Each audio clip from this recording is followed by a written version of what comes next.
Greetings to you. Bishop Vetter here, your bishop.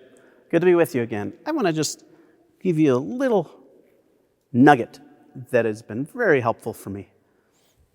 I learned it when I was on my 30-day retreat years back.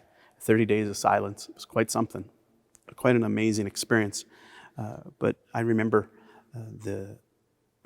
one of the days I come in, so I would pray four or five different hours a day, just quiet with our Lord.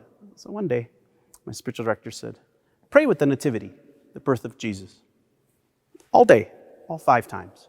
So I did. I come back the next day to talk about it, and I said, told him what happened and what I thought was happening.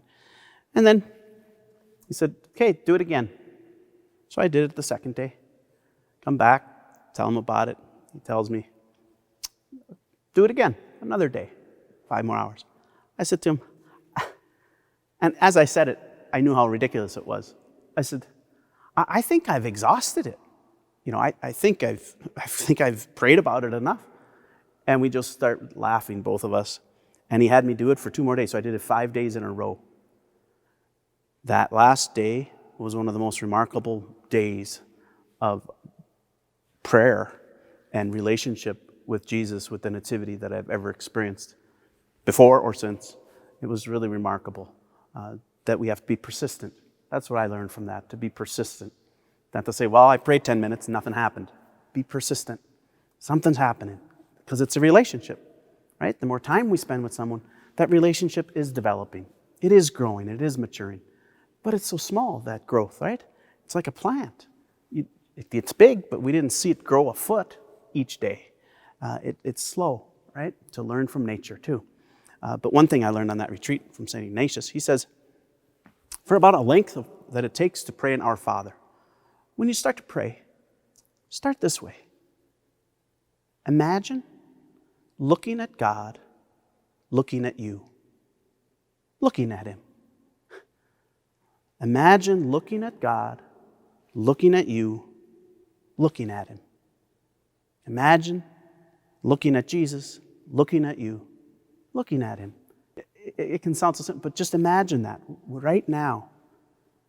What's going on in Jesus when you look at Him and He's looking at you? Is there a smile on His face? Is He encouraging? Is there a tear mixed with your tear as He cries with you? What's Mary? How does she look at you when you look at her as you pray the rosary? Right? When we have these miracles of the apparitions of the Blessed Virgin Mary, to like in Fatima, the children, when they pray the rosary and she's praying along with the beads, looking at them, looking at her as they pray the rosary together and she's fingering the beads along.